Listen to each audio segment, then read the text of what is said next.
नमस्कार साथियों, स्वागत करते हैं। मैं कुणाल राउत आज आपके बीच में, आज सभी मेरे पत्रकार भाइयों और बहनों के बीच में आज बहुत दिनों के बाद मैं आपके साथ वार्तालाप करने के लिए यहाँ पे आया हूँ।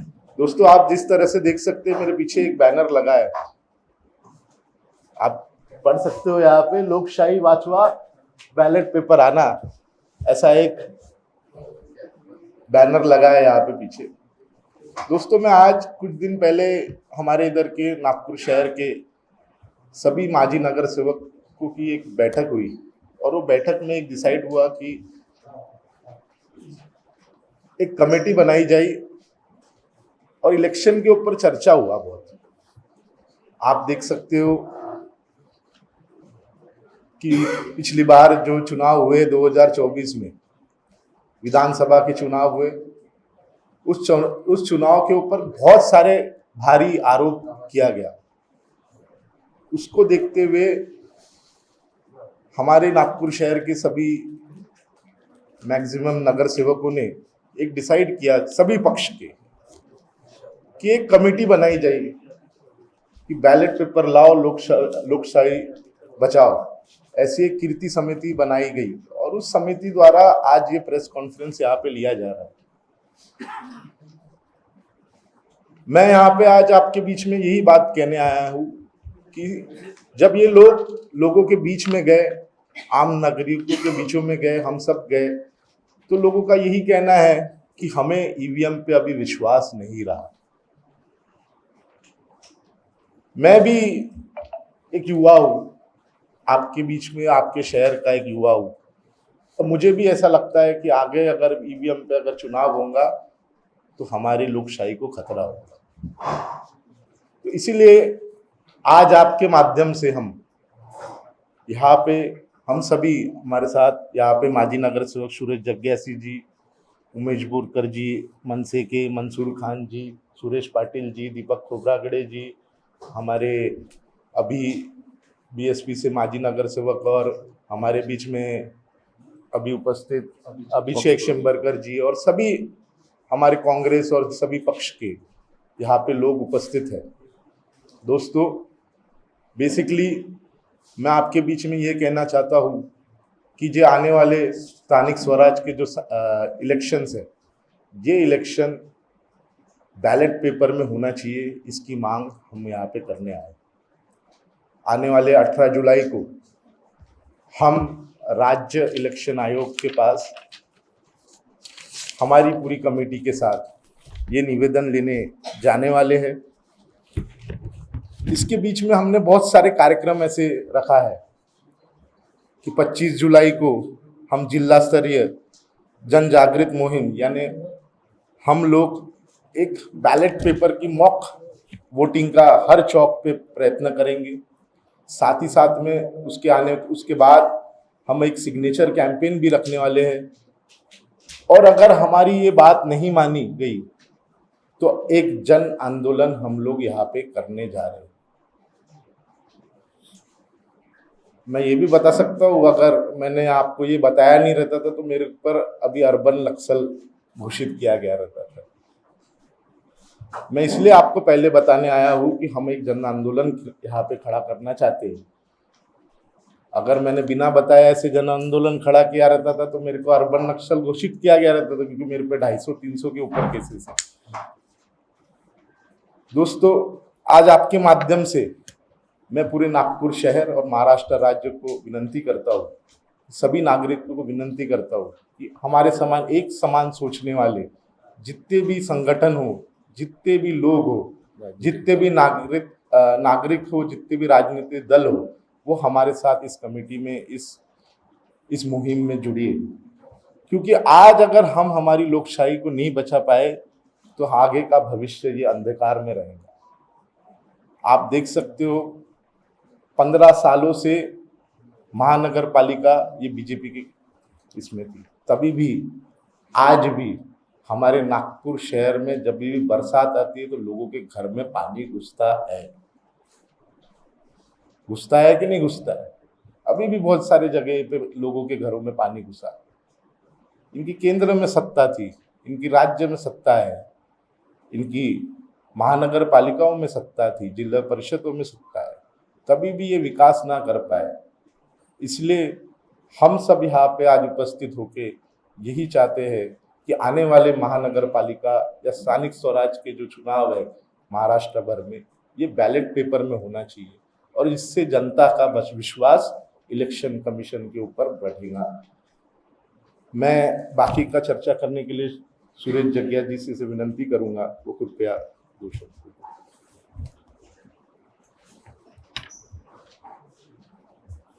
नमस्कार साथियों, आप सभी का हार्दिक स्वागत है। जैसा कि कुणाल दादा ने आपको बताया, आज के तारीख में एक जनमानस की ये भावना बन चुकी है कि ईवीएम पर विश्वास उठ चुका है। सभी जगह आप देखिए, जहाँ भी जितने भी विकसित राष्ट्र है उन सब ने ईवीएम को नकार दिया है, वापस वो बैलेट पेपर पे आए। हमने भी अब इससे निजात पाना चाहिए, ऐसा समय आ चुका है। क्योंकि कहीं ना कहीं आपने देखा है कि ईवीएम एक यंत्र है, उसको जैसा कमांड दिया जाएगा वो करेगा। इतने बड़े एलन मस्क है, इस सेक्टर के सबसे बड़े बादशाह माने जाते वर्ल्ड के, उन्होंने तक अपने स्टेटमेंट में किया है कि इससे छेड़छाड़ हो सकती है और हुई है बड़े पैमाने पे। तो हम सब उसके पीछे क्यों पड़े? चुनाव आयोग की जिम्मेदारी रहती है कि निष्पक्ष चुनाव कराना चाहिए। लोकशाही का सबसे बड़ा मूल मंत्र ही यह है कि निष्पक्ष चुनाव होना चाहिए। जब ईवीएम पे लोगों का विश्वास नहीं है, अधिकांश जनता का विश्वास उठ चुका है और बड़े बड़े विकसित राष्ट्रों ने इसको नकार दिया है, तो हम क्यों लेके बैठे हुए? कहीं ना कहीं सत्ताधीश जो है उनका इसमें स्वार्थ लगता है। इसलिए हमारी ये विनंती है कि इस आने वाले स्थानिक स्वराज संस्थाओं के चुनाव में बैलेट पेपर लाओ और लोकशाही बचाओ। ये एक हमने कृति समिति बनाई है और इस कृति समिति में हमने सभी पार्टियों के लोगों को लेने का प्रयास किया है, जो समविचारी, संविधान प्रेमी, संविधान पे विश्वास करने वाले जो लोग हैं, जो चाहते हैं कि देश में संविधान बचे, हमारे राज्य में संविधान बचे और निष्पक्ष चुनाव हो, वो हमारे साथ जुड़ सकते हैं। हम कृति समिति में उनका स्वागत करते हैं। आज भी हमारे साथ कुछ हमारे जो साथी लोग हैं दूसरी पार्टियों के, वो भी आए हैं और आगे भी हमने वो विकल्प खुला रखा है। अभियोग समिति हमारी आज ये पहला हमारा एक आगाज है। हम बहुत सारे इसमें हमने एक टाइम टू टाइम 5 कार्यक्रम दिए हैं। हमने कृति समिति की कार्यक्रम की रूपरेखा आप सभी को वो हम दे चुके हैं। उसके हिसाब से हम एक एक स्टेप में इस आंदोलन को आगे बढ़ाते जाएंगे और जब नहीं होगा किसी भी प्रकार का कोई रिस्पांस, तो हम एक बड़ा आंदोलन महाराष्ट्र में खड़ा करने का पूरा हमारा तैयारी है इसके पीछे। और उद्देश्य सिर्फ इतना ही है कि निष्पक्ष चुनाव होना चाहिए। बहुत बार बोला जाता है कि आप चुनाव हार रहे तो आप बोलते हो ईवीएम पे नहीं है। जहां जीते हम भी बोल रहे हैं ना, विधानसभा हमने जीता है उत्तर नागपुर, मगर फिर भी हमको विश्वास नहीं है। तो इसको गंभीरता से लिया जाए, क्योंकि जिनने भी पहले लाया था विकसित राष्ट्रों ने, उन्होंने भी इसकी निष्पक्षता पे संदेह खड़ा करके इसको साइडलाइन किया है और वापस बैलेट पेपर पे आया है। तो इसलिए हमने भी अब उस पे आना चाहिए। ऐसी एक जनमानस की मांग है और उसी मांग को आगे ले जाते हुए हम लोग आज ये कृति समिति का गठन किए हैं। आप सभी को हम ये पेपर्स दे चुके हैं, प्रेस नोट। आप में से कोई अगर कुछ क्वेश्चन करना चाहते हैं तो आपका स्वागत है। अभी चुनाव तो बहुत पास में है, स्थानिक स्वराज्य संस्था के, ऐसे में अभी आप जो है वो बैलेट पेपर पे चुनाव हो ऐसी मांग कर रहे हैं।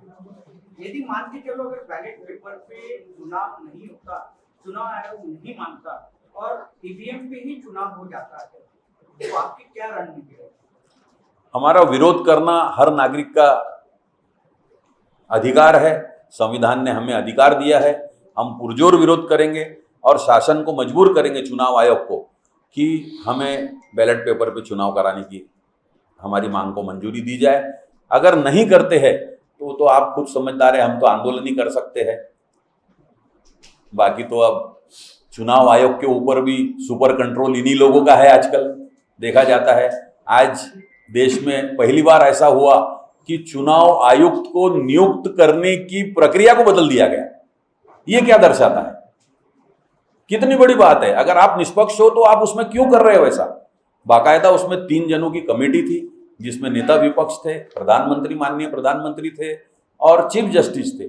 आप चीफ जस्टिस जैसे व्यक्ति को वहां से हटा रहे और अपने मंत्रिमंडल का एक सहयोगी डाल रहे, यानी आप विपक्ष की आवाज, एक जनमानस की आवाज दबाना चाह रहे हो। ये क्लियर दर्शाता है कि आपका हस्तक्षेप पूर्ण रूप से चुनाव आयोग पे है और आप सुपर रिमोट हो चुके हो उसके। ऐसा है तो आप इलेक्शन बॉयकॉट करेंगे?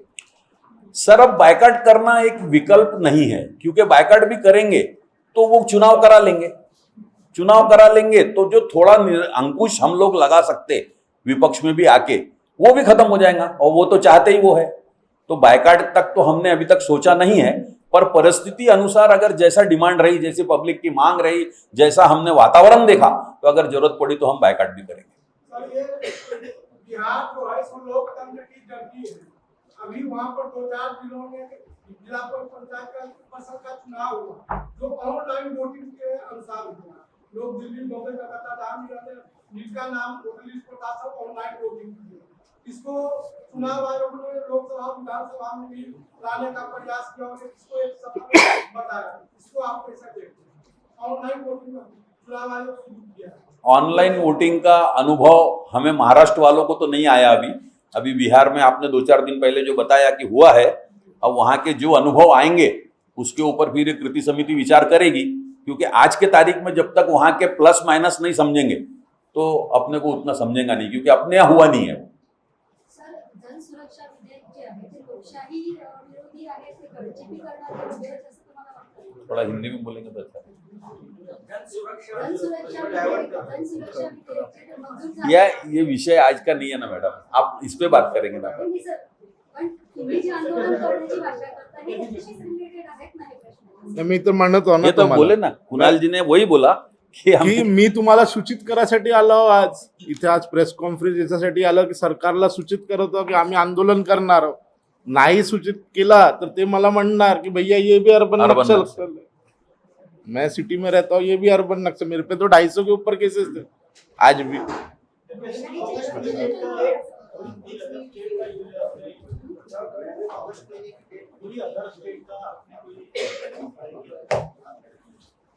जी भैया,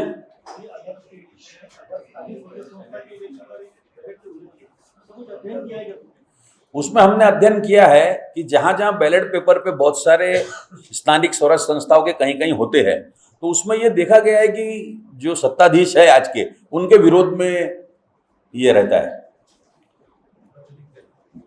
पूरा जो मत होता है, मतदान, वो उनके विरोध में होता है और उसी से बचने के लिए वो इन सब चीज़ों का फायदा लेते हैं। एक्चुअल देखा जाए तो आप लोगों को पता ही है, ईवीएम तो कांग्रेस के ज़माने में आई थी, कोई बड़ी बात नहीं आई थी, वो अच्छे के लिए लाई गई थी। मगर आज के तारीख में देखा यह गया है कि सत्ताधीश जो आज के है वर्तमान में, वो उसका गलत फायदा उठा रहे हैं। कांग्रेस के ज़माने में कभी चुनाव आयोग पे नियंत्रण नहीं रहता था, मगर यहाँ तो सुपर कंट्रोल है। उन्होंने तो प्रक्रिया ही बदल दी साहब। वो क्या दर्शाता है? सबसे बड़ी चीज यही है कि आपने वो प्रक्रिया को चेंज क्यों किया? आपके मन में खोट है इसलिए किया आपने, अदरवाइज क्यों करते आप? आज इतने बड़े चीफ जस्टिस ऑफ इंडिया को वो कमिटी से हटाना, जो संविधान के तहत जब बने थे स्टार्टिंग से तब से चले आ रहा था, उसको हटा दिया आपने, तो आपकी निष्पक्षता तो वहां खत्म हो गई ना सर। जो गैर बीजेपी जो स्टेट्स है, जैसा कर्नाटक है, तेलंगाना है, हिमाचल प्रदेश, वहाँ का लोकल गवर्नमेंट का जो इलेक्शन है, वहाँ क्यों बैलेट पे नहीं? सर, अब सब जगह डिमांड करना कमेटियों का काम है। इलेक्शन कमिश्नर जो स्टेट का ही रहता है, हाँ, आपके चीफ इलेक्शन कमिश्नर जो असेंबली और पार्लियामेंट के जो इलेक्शन है वो कंट्रोल करता है चीफ इलेक्शन कमिश्नर। ये तो स्टेट इलेक्शन कमिश्नर इसको कंट्रोल करेगा।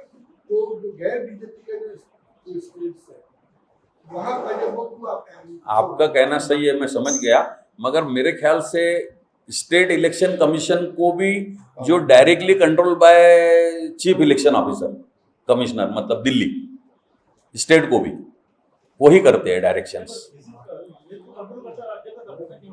नहीं, उनको, मेरे को नहीं लगता कि अलग से उनको कुछ शक्तियां दी गई है। अलग से ही है।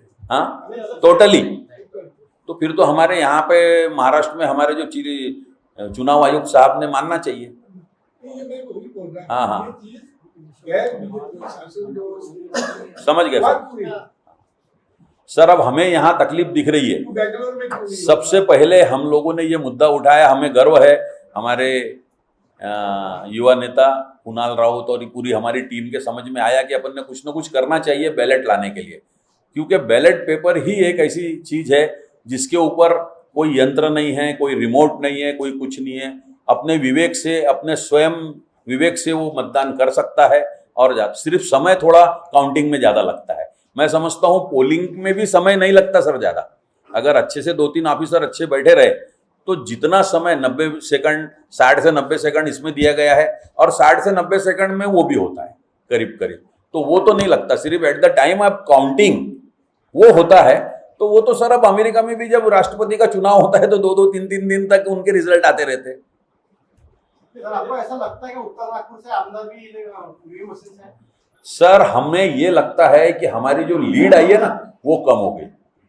हम लोग 60-70 हजार से जीतने वाले थे, एक एक बूथ वाइज हमारे पास रिकॉर्ड है पूरा, और हमारी लीड आई 30,000। ये ईवीएम का ही कमाल है, तभी तो हम उसके खिलाफ उतरे हैं। हम चुन के आए वो दिगर है। अभी जो इलेक्शन आया अभी कौन सा? जे नितीन राऊत साहेबांची ही बांधणी आहे मतदारसंघाची, त्याचा जनसंपर्क आहे, या सगळ्या पार्श्वभूमीवर एवढ्या म्हणजे विरोधात असलेल्या लाटे सुद्धा ते एवढ्या दीडसम मतांनी निवडून आले, तर त्यांच्या एकूण कार्यक्षमतेवर सुद्धा एखादी प्रश्नचिन्ह निर्माण होत नाही का किंवा शंका? नहीं, ऐसा नहीं है। ते वहां क्या था बंधु, हम लोगों की 60-70 हजार की लीड आने को होना था एज पर हमारे काम। आज नितिन राउत साहब का काम जितना उत्तर नागपुर में, उत्तर नागपुर सबसे पिछड़ा हुआ क्षेत्र माना जाता था और था, मगर पिछले 20 सालों 25 सालों में नितिन राउत साहब ने जितना काम किया, जितना आउटस्कर्ट और जितना वहां ये था पिछड़ा क्षेत्र, सबको उन्होंने एक अच्छे दर्जे पे ला दिया है। तो हम लोगों को उनके काम पे इतना भरोसा था कि हमारे को 60-70-80 हजार की लीड से हम चुन के आएंगे, मगर हम लोग 30,000 पे अटके।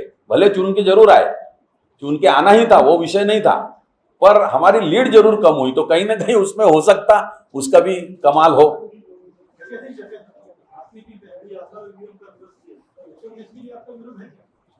वोटर लिस्ट को हम चेक करेंगे, हमने यहाँ पे दिया है हमारे इसमें ये मतदार यादी वाचवा, उसको हम चेक करेंगे, उसके ऊपर पूरा हमारी टीम वर्क करेगी और फिर उस पर भी हम लोग ऑब्जेक्शंस लेंगे।